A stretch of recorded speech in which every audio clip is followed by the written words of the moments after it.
Current इलेक्ट्रिसिटीचा हा last lecture. यामध्ये आपण काही न्यूमेरिकल बद्दल डिस्कस करू. Resistor having resistances of 15 ohm, 20 ohm and 10 ohm connected in parallel. What is the effective resistance in circuit? आता दोन पद्धतीचे कॉम्बिनेशन पाहिले आपण, सिरीज आणि पॅरलल. सिरीजचा जो इफेक्टिव्ह रेजिस्टन्स होता त्याचा फॉर्म्युला 3 रेजिस्टन्स साठी आपण हा यूज केला होता आणि फॉर पॅरलल आपण फॉर्म्युला यूज केला होता 1/R1, 1/R2 and 1/R3 या तिघांचं समेशन. आता ज्या अर्थी कॉम्बिनेशन पॅरलल आहे तर हे सूत्र या ठिकाणी ॲप्लिकेबल असणार. मात्र यामध्ये फायनल कॅल्क्युलेशन करत असताना आपल्याला फॉर्म्युल्यामध्ये मी जो तुम्हाला चेन सांगितला होता तर तो या पद्धतीने सांगितला होता. करेक्ट. मग आता आपल्याकडे R1 ची जी किंमत आहे ती आहे 15 ओम, R2 ची जी किंमत आहे ती आहे 20 ओम आणि R3 ची जी किंमत आहे ती आहे 10 ओम. मग असा डाटा आपल्याकडे आहे. सो आपल्याला डायरेक्ट व्हॅल्यूज इथं पुटअप करायचे आहेत. आणि so 15 into 20 into 10 divided by 15 into 20 into 10 plus 15 into 10. Okay, तर या पद्धतीचं कॅल्क्युलेशन असेल. सो फायनली जर पाहिलं आपण तर डिनोमिनेटर अगोदर एकदा फायनल करू. सो वरती जर पाहिलं आपण तर ठीक आहे, 15 आणि 20 चा गुणाकार 300, त्याला 10 ने मल्टिप्लाय केलं तर 3000. 15 2 जा 30, that's why 300 plus 200 plus 150. So addition जर केलं आपण 5 प्लस 6 650. ओके, आणि जर आपण 0 कॅन्सल केलं त्यानंतर 5 1 जा 5, 5 3 जा 15, 5 6 जा 30, 0 ॲज इट इज. सो 13 ला 60 ला आपली 13 बघायचं आहे. सो 50 13 चौक 52, बरोबर. सो 8 रिमेन राहतील या ठिकाणी. सो 8 40, 13 सकल 78, 2 20 आणि सो 13 1 13. सो 4.61 ओम. तर हे असेल इफेक्टिव्ह रेजिस्टन्स पॅरलल कॉम्बिनेशनचं. आणि आपण पाहिलं होतं की जेव्हा हे कॉम्बिनेशन पॅरलल असतं तर इफेक्टिव्ह रेजिस्टन्स हा इंडिव्हिज्युअल रेजिस्टन्सपेक्षा त्याची व्हॅल्यू कशी असते, कमी असते. ओके, नेक्स्ट प्रॉब्लेम आहे पहा. 3 resistors 5 ohm, 10 ohm and 30 ohm in parallel. Potential difference between them is 12 volt. Obtain the current through circuit and individual resistors.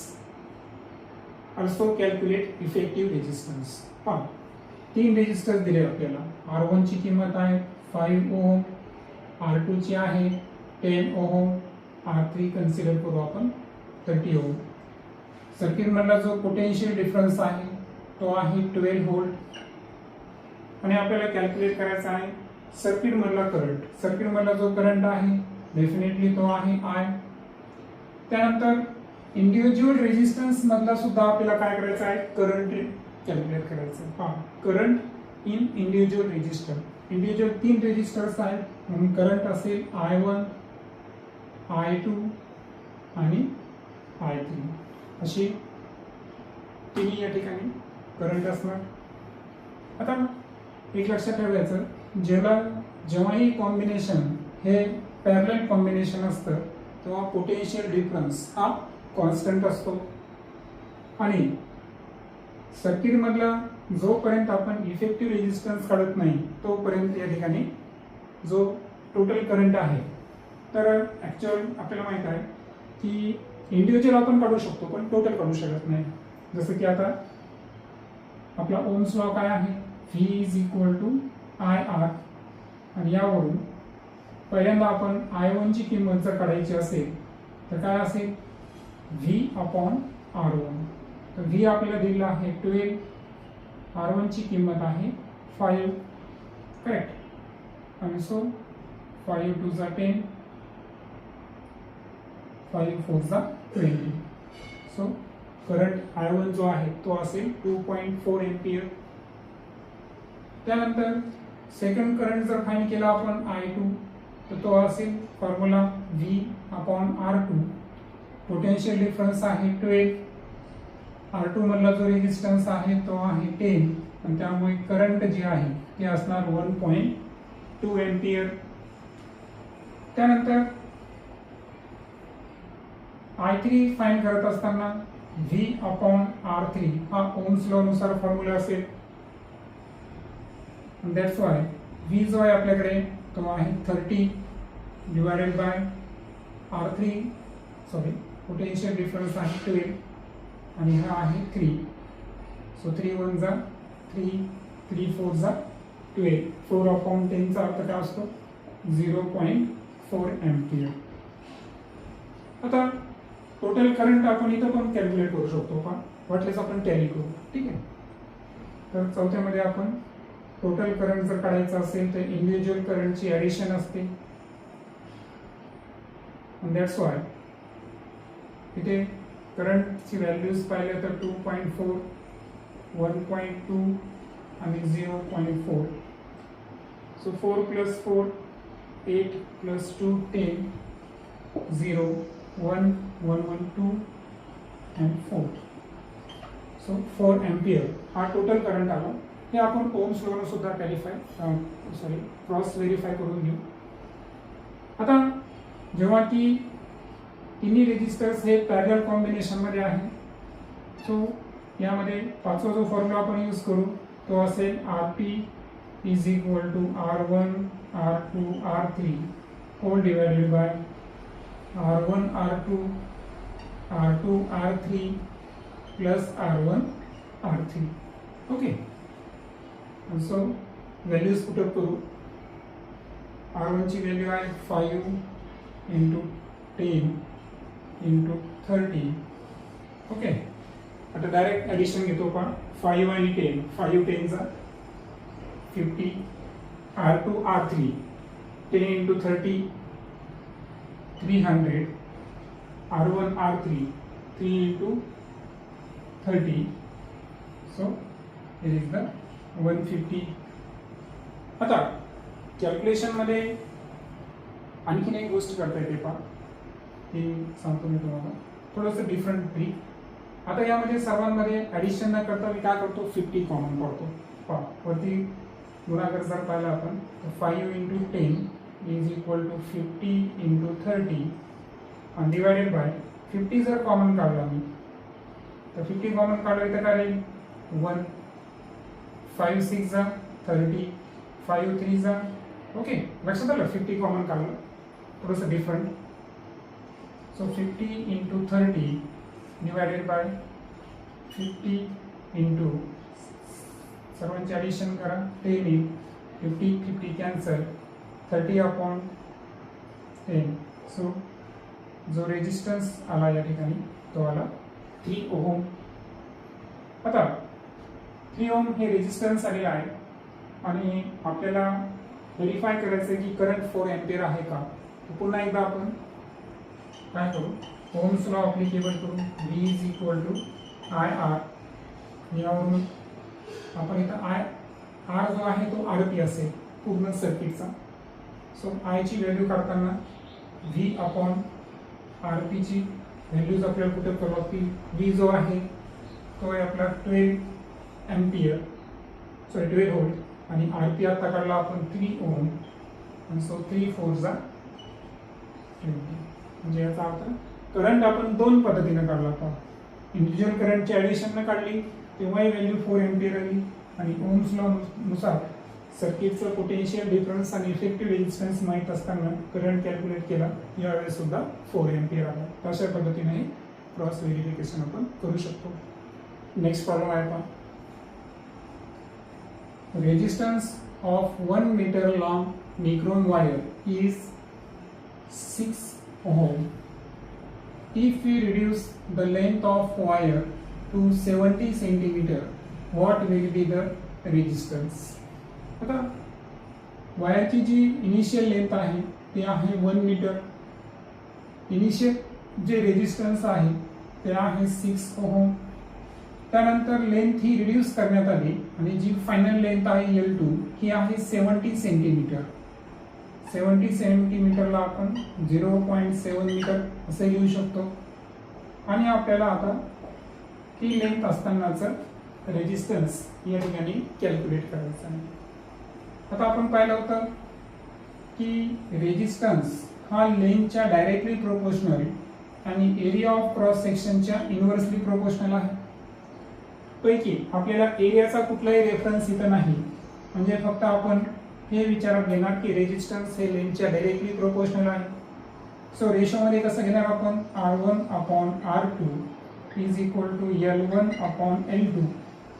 आणि दॅट्स वाय यामध्ये R2चा फॉर्म्युला जर तयार करायचा असेल आपल्याला तर L2 सोबत R1 मल्टिप्लाय मध्ये जाईल आणि L1 जो गुणाकारात आहे तो ऑपोजिट साईडला भागाकारात जाईल. सो L2 ची किंमत आहे 0.7, R1 ची किंमत आहे 6 आणि लेंथ 1 आहे 1. सो 6 7 जा 42 पॉइंट आणि म्हणून R2 ची जी किंमत असेल ती असेल 4.2 ओहम. नेक्स्ट प्रॉब्लेम आहे पहा. When two resistors are connected in series, that is त्यांचा इफेक्टिव्ह रेजिस्टन्स हा अशा केसमध्ये 80 ओम असतो. आणि जेव्हा त्या दोन रेजिस्टरला आपण पॅरलल मध्ये जोडतो तेव्हा इफेक्टिव्ह रेजिस्टन्स हा 20 ओम असेल. तर what is the value of two resistances, मग त्या दोन रेजिस्टन्सची व्हॅल्यू काय. आता एक लक्षात घ्या, आपण अगोदर हे व्हेरीफाय करू की पॉसिबिलिटी काय आहे. आता दोन रेजिस्टरसाठी आपण सिरीज रेजिस्टन्सचा फॉर्म्युला वापरतो, RS is equal to R1 plus R2. आणि पॅरलल रेजिस्टन्ससाठी फॉर्म्युला जो असतो तो असतो R1/R2 upon R1 plus R2. मग आता या केसमध्ये जर आपण R1 प्लस R2 मध्ये इक्वेशन नंबर 1 ची व्हॅल्यू जर पुटअप केली, so RT is equal to R1/R2 upon RS, and that's why R1/R2 is equal to RP into RS. हा फॉर्म्युला आपल्याकडे ऑब्टेन होईल. आता होतं असं की हे जे R1 आणि R2 आहे, मग आता यांच्या व्हॅल्यूज फाइंड करत असताना इथं मला तरी एक ड्रॉबॅक वाटतो की इथं एक शब्द पाहिजे होता equal, when two equal resistors, कारण त्याशिवाय हे आन्सर फायनलाइज होत नाही आहे. कारण ॲक्च्युअल मग आपण असा कॉम्बिनेशन जे आहे तर मग ते अशा कोणत्या दोन संख्या आहे, मग इथं फॅक्टरायझेशन लिहू शकतो मे बी, है ना. जर इक्वल आले तर ठीक आहे, इक्वल येत नसेल तर मग फॅक्टरायझेशनचे बेसवर आपल्याला त्यांना सोडवावं लागेल की कोणत्या दोन संख्यांची बेरीज आणि गुणाकार. ओके, असं आपण कॅल्क्युलेट करू शकतो, नो प्रॉब्लेम. तर पण अगोदर आपण पाहू इक्वल येतं का. इक्वल आलं तर काही अडचण नाही, नसेल तर मग तुम्हाला ट्रिक सांगितली किंवा ॲडिशन आणि मल्टिप्लिकेशन याच्यावर आधारित आपल्याला विचार करावा लागेल. ठीक आहे, सध्या आपण पाहू. सो आता आपल्याकडे RP सॉरी अगोदर सिरीज रेजिस्टन्सचा जो इफेक्टिव्ह रेजिस्टन्स आहे तो आहे 80 ओम आणि पॅरलल जो आहे त्याची व्हॅल्यू आहे 20 ओम. सो आता इथे फॉर्म्युला आहे R1/R2 is equal to RP/RS. So RP ची व्हॅल्यू आहे 80, याची व्हॅल्यू आहे 20, 8 2 जा 16, 1600. सो R1/R2 चं जे मल्टिप्लिकेशन आहे ते आहे 1600. मग आता आपल्याला फाइंड करावं लागतील अशा कोणत्या दोन संख्या आहेत की ज्यांची ॲडिशन ही 80 आहे, ओके, आणि ज्यांचं मल्टिप्लिकेशन हे 1600 आहे. तर ऑब्वियसली जे दोन संख्या आहेत, पहा काय सांगितलं की आता आपल्याकडे क्लिअरिफाय झालं की R1 आणि R2 या दोघांची बेरीज 80 आहे आणि R1 आणि R2 या दोघांचा गुणाकार 1600 आहे. तर पॉसिबल व्हॅल्यूज जर पाहिल्या आपण तर आपण दोन्ही ठिकाणी 0 आहे याचा अर्थ दोन्ही संख्येच्या एकक स्थानी 0 आहे. मग दोन्ही संख्येच्या एकक स्थानी 0 असताना जर आपण फॅक्टरायझेशन 30 आणि 50 जर घेतलं, सपोज 30 आणि 50 घेतलं तर 1500 येईल, 20 आणि 60 घेतलं तर 1200 येईल. सो मॅक्स जो पॉसिबल व्हॅल्यू आहे ही केव्हा येईल आपल्याकडे, जर आपण R1 हा 40 ओम घेतला आणि R2 हा सुद्धा जर 40 ओम घेतला तरच या दोघांची ॲडिशन 80 आणि तरच या दोघांचं मल्टिप्लिकेशन 1600 येईल. आणि जेव्हा मी म्हणलो होतो की जर इथे इक्वल शब्द राहिला असता तर आपण काय केलं असतं, R1 R2 च्या इक्वल काउंट केला असता. मला सांगा R1 R2 च्या इक्वल व्हॅल्यू R जर असेल तर दोन्ही ठिकाणी R आपण टाकणार. So R into R is equal to 1600, R square is equal to 1600 and so R is equal to under root 16 करून आपण R ची व्हॅल्यू किती काढली असती, 40 ओम काढली असती. आणि दोन्ही व्हॅल्यू म्हणजे इक्वल जर राहिलं असतं ठीक आहे, पण असं लॉजिकली आन्सर सुद्धा टाकता येतो. ओके, सर्वात शेवटचं example. If a charge of 420 coulomb flows through a conducting wire in 5 minutes, what is the value of current? तर आपल्याला जो चार्ज आहे तो दिलेला आहे 420 कुलूम. त्यानंतर जो टाइम दिलेला आहे आपल्याला तो दिलेला आहे 5 मिनिट्स. मिनिटाचे सेकंड करताना 16 आपण मल्टिप्लाय करणार आणि दॅट्स वाय 300 सेकंद हा असणार टाइम. आणि आपल्याला फाइंड करायचा आहे करंट. आय फाइंड करायचा आहे. फॉर्म्युला आहे I is equal to Q upon T. Charge जो आहे तो आहे 420 कुलूम. टाइम जो आहे तो आहे 300. सो 6 7 जा 42 and 6 5 जा 30. So 5 1 जा 5 2 5 4 जा 20. and so करंट जो आहे या केसमध्ये तो असणार 1.4 एम्पियर. ओके.